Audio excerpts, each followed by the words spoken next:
بسم الله الرحمن الرحیم. السلام علیکم. د صفای خبره به کوو. د صفای د دې نه مخکې مونږ چې دی نو آلریډي دا ډسکس کړه چې آیا سیل چې خپل مالیکیولز د یو ځای نه بل ځای ته لیږي نو د هغې دپاره به څه پروسس استعمالیږي. ټیک ده. او دقه شانتې مونږ دا خبره هم ډسکس کړه چې کله به چې دی نو د ټرانسپورټیشن دپاره انرژي لګي او کله کله به چې دی نو دا سره انرژي نه لګي د هایر کنسنټریشن نه به لوور کنسنټریشن ته یو شیز پخپله راځي. او کله کله به داسې وي چې دا مالیکیول به چې دی نو یو شیز به د لاس نه نیسي او د یو ځای نه بل ځای ته به چې دی نو وړي. انډوسایټوسس، اکزوسایټوسس، اکټیو ټرانسپورټ، فیسیلیټیټډ ډیفیوژن، آسموسس، دا ټولې خبرې مونږ ډسکس کړې. اوس پس ډسکس کوو یو ورکوټ غوندې کې ټاپک چې هغه ستاسو په بک کې دی فلټریشن د کلاس 9 بایولوژي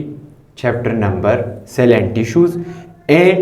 یونټ نمبر 4 په هغې کې ټاپک دی فلټریشن چې آیا فلټریشن چې دی نو څه ته ویلې کېږي، فلټریشن مطلب څه دی. نو یو ورکوټ غوندې کې ټاپک دی، ډېر لوی ټاپک دی هم نه،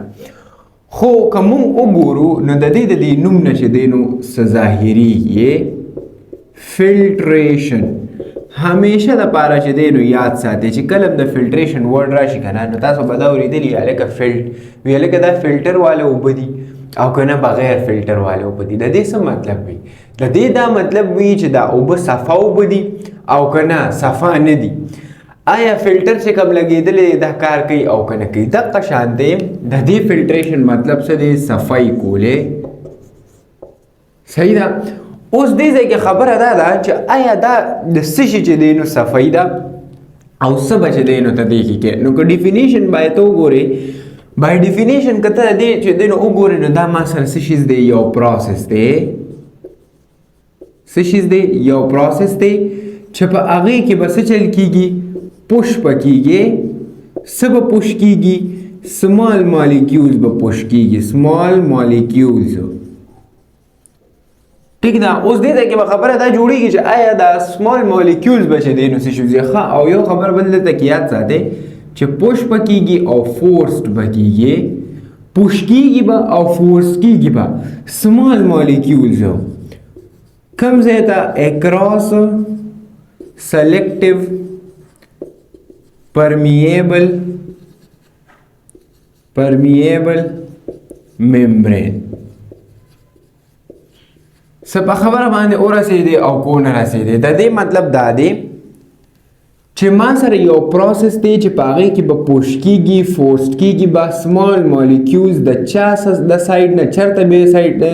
نه پوش کوي یا فورس کوي؟ اکراس د سلیکټیو پرمیبل ممبرین. دا سلیکټیو پرمیبل ممبرین مونږ ډېر ډیټیل سره ډسکس کړی دی.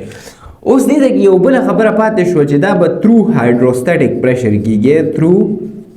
هایډروسټیټک پریشر. صحیح ده. ګوره هایډروسټیټک پریشر چې دی نو څه ته ویل کېږي؟ که موږ په اسان الفاظو کې چې دی نو وګورو نو د دې نوم نه څه ظاهرېږي؟ هایډرو څه ته ویل کېږي؟ هایډرو. او سټیټک څه ته ویل کېږي؟ نو د دې نوم نه ظاهره ده چې هایډروسټیټک ما سره چې دی نو هغه پروسس دی چې په هغې کې به موږ سره همدقه چې کوم دا پوش اینډ فورس راځي نو دا به کېږي. لیټ سې زه تاسو ته چې دی نو ګوره سمپل خبره دا که نه چې مونږ که وګورو نو د یو د هایډروسټیټک پریشر چې دی نو مطلب دا چې د بلډ چې کم فورس دی. ټیک ده. لیټ سې بلډ چې دی زموږ په بلډ په کیپیلریز کې یا په ویسلز کې روان دی نو د هغې به په دې په سمال پارټیکلز باندې په سمال مالیکیولز باندې به چې دی نو د هغې یو پریشر وي چې هغې ته هایډروسټیټک پریشر وایو موږ. صحیح ده. دا هایډروسټیټک پریشر به چې دی نو تا سره څه کار کوي؟ سمال مالیکیولز به چې دی نو پوش کوي یا فورس کوي به اکراس د سلیکټیو پرمیبل ممبرین. ګوره که دې کې زموږ سمپل خبره وکړو که نه نو د دې یو اګزامپل کېدی شي چې کډنیز شو. صحیح ده. کډنیز چې دی نو فلټریشن کوي که نه، یورین جوړوي که نه. نو چې کله دی دا یورین جوړوي نو چې کم سلوټس دي صحیح ده نو هغه دې پوش کوي که نه یا که ایکسټرا واټر دی نو هغه دې څه چلو کړي؟ د بلډ نه پوش کړي چېرته کډنیز لیور کې چې هغه هلته صفا شي. هغه دې نه هغه چې دی نو هغه ګند وغیره چې دی نو واخلي او هغه صفا شي ما سره بلډ چې دی نو صفا شي. اوس که دې ځای کې موږ د دې یو اگزامپل خبره وکړو که نه نو که لیټ سې دا چې دی نو ما سره یو بلډ ویسل دی دا اگزامپل ستاسو په بک کې هم چې دی نو ورکړی شوی دی که تاسو ته ښکاري دې ځای کې دا وګورئ دا د دې یو اگزامپل چې دی نو ورکړی شوی دی چې ګوره دا سمال مالیکیولز دي نو چې کوم بلډ پریشر راځي که نه نو د دې بلډ پریشر څه مطلب دی ګوره دې ځای کې چې دی نو ځان پوهېږي دا ما سره لیټ سئ چې دی نو بی پي ده صحیح ده د دې بلډ پریشر یو خاص پریشر دی د دې نو همیشه دپاره یاد ساتئ چې لارج مالیکیول څه دي دا همیشه په سایډ باندې روان وي دا داسې په سایډ باندې روان وي ټیک ده صحیح ده که نه او چې کوم واړه واړه مالیکیولز دي سمال مالیکیولز نو دا په دې میډل کې روان وي داسې نو چې کله دا پریشر نه دی دا بلډ پریشر دی چې کله زور لګوي که نه نو چې کله دی زور لګوي نو چې کله دی مخامخ دا زور لګوي نو دا چې کوم واړه واړه مالیکیولز دي نو دا داسې اوزي بارې دا د سایډونو ته پوش کیږي او دا چې کوم سیمی پرمیبل ممبرین دی صحیح ده سیمی پرمیبل ممبرین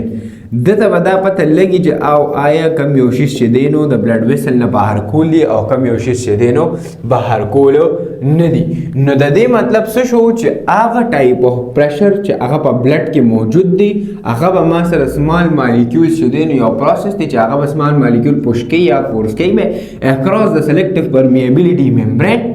صحیح ده او دا به کېږي څنګه تھرو هایډروسټیټک پریشر به کېږي او د دې بګیسټ اگزامپل چې دی نو کډني دی چې لکه هغه ما سره یورین جوړوي نو چې کله هغه یورین جوړوي نو که لیټ سئ موږ چې دی نو دا ووایو چې یاره دا یو کډني ده صحیح ده نو چې دا یو کډني ده نو چې کوم بلډ دې ته راروان دی دا داسې ای نه خو ستاسو پوهېدلو دپاره نو چې کوم سمال مالیکیولز لیټ سئ دلته کې پریزنټ دي صحیح ده نو دا سمال مالیکیولز به دې ځای نه بهر کېږي او دا به کډني ته چې دی نو ځي او دلته به چې دی نو د دې ځای نه به یورین چې دی نو جوړېږي صحیح ده او هغه بیا د بلیډر په ذریعه ستا د باډي نه بهر کېږي نو دا دقه شان دي چې مطلب څو زموږ په باډي کې یو پروسس دی چې هغې ته فلټریشن وایي هغې مطلب دی صفایي کول د څه شي صفایي کول هغه شیزونه چې هغه سمال مالیکیولز دي زما په باډي کې په کار نه دي صحیح ده چې زما په باډي کې ها همیشه دپاره یاد ساتئ دا زما په خیال ما 10 کلاس کې دا هغه ټاپک دی کډنیز والا چې کلم یو شیز په باډي کې زیات شي نو دی به وباسي بس دا خبره ځان سره یاد وساتئ کلم چې په باډي کې یو شیز کم شي نو دی به ځان سره ساتي لکه څنګه لیټ سئ روژه ده روژه کې ستا په باډي کې چې دی نو د خوراکو او د اوبو کمې راغی لیټ سئ نو ستا یورین به بار بار جوړېږي او که نه نو کډني به په دې خبره باندې پوهېږي چې آیا که زه نور یورین جوړوم نو الریډي په د اوبو کمې دي اوبه نشته دي نو زه به د اوبه په خپله باډي کې دننه ساتم بهر به یې نه وباسمه نو دقه شان دی چې کله باډي ته پته ولګي چې اوس زما په باډي کې زما په دې وجود کې د اوبو تعداد زیات دی او دا زما د باډي دپاره خطرناک دی نو دی به یې بهر کوي دغه شان دی نور د دنیا مالیکیولز چې هغه زما د باډي دپاره خطرناک نو به زه څه کوم هغه زه بهر کوم نو چې دا بهر کېږي نو په دې کې یو پروسس ته ویل کېږي فلټریشن هغه فلټریشن به سمال مالیکیولز د اکراس د سلیکټیو پرمیبیلیټي دا سلیکټیو پرمیبیلیټي ولې ده ځکه چې ده ته پته لګي چې او یاره دا شیز بهر ویستل دی او دا شیز نه دی ویستل ګنې بیا خو بهر یو شیز بهر تلو د بلډ پریشر خو یو خاص پریشر لګي که نه چې د بلډ پریشر یو خاص پریشر لګي او د سمال مالیکیول د دې مخې ته راتلل نو دا به وتل خو نه دې سلیکټیو پرمیبیلیټي ته پته لګي چې او یاره که دې دا پوش کوي نو زه به هغه شیزونه وباسم چې کم په کار نه دي ما په خیال دا خبره ما ډېره تیزه وکړه نو بلډ پریشر چې کم شیزونه پوش کوي سایډونو ته او هغه به د دې سیمي پرمیبل ممبرین په ذریعه باندې بهر اوزي صحیح ده نو دغه پروسس ته به موږ څه وایو فلټریشن به وایو صحیح ده دلته کې چې دی نو ستاسو پیسیج وے آف مالیکیولز اکراس د سیل ممبرین ختم د دې نه پس به چې دی نو موږ څه سټارټ کوو د دې نه پس به ټیشو سټارټ کوو چې ټیشوز څه ته ویل کېږي پلان ټیشوز څه دي بیا هغې کې چې دی نو سمپل ټیشوز پرمننٹ ټیشوز صحیح ده بیا هغې کې اپیډرمل ټیشوز ګراؤنډ ټیشوز سپورټینګ اور میکینیکل ټیشوز بیا د دې نه علاوه بیا انیمل ټیشوز نو انشاءالله سر تر سره به چې دی نو دا چپټر ختم شي ستاسو چې اکتوبر دی دا انشاءالله که نه نو کوشش وکړو چې ستاسو کورس د بایو دا د دسمبر پورې ختمي او زه د به ګارنټي سره وایم چې ته کله هم دا کورس وګورې دا کلاسز ته واخلې که تا نه به دې کې چې دی نو څه غلط شو نو بیا وایه ځکه چې زما به خیال د دې نه نور اسانیږي نه او که لیټ سه اسانیږي نو کیدای شي چې خامخا څوک ناڅوک پکې چې دی نو داسې نوټس وغیره د هغې نه جوړ کړي چې هغه په اسانه طریقه باندې ولیکلی شي نو زه تاسو ته دا خبره کوم چې کله هم تاسو چې دی نو یو ټاپک ګورئ د هغې 3D انیمیټډ ویډیو ګورئ صحیح ده بیا لیکچر اخله او بیا د هغې نه نوټس جوړوه صحیح ده انشاءالله ورسره مونږ چې دی نو د 9 کلاس فزکس هم سټارټ کړی دی هغه هم ورسره چې دی نو لیکچر یې اپلوډ کوو ځکه چې اصل کې لیکچر یې ډېرې زیات دي د ټاپکس ډېر زیات دي نو لږ غوندې کې لیکچر سلو راځي خو انشاءالله ستاسو چې کله ایګزام راځي د بورډ ایګزام نو دا هر څه به اپلوډ شوي صحیح ده انشاءالله بل خبره ده چې زموږ کوم واتساپ چینل دی هغه خامخا چې دی نو فالو کړئ ځکه چې هلته لینکس وغیره راځي ویډیوز وغیره راځي نو هغې نه بیا تاسو پاتې کېږي بیا خلکو ته پته نه لګي چې او یاره ویډیو اپلوډ شوې ده او که نه ده اپلوډ شوې صحیح ده انشاءالله نیکسټ لیکچر کې ملاویږو السلام علیکم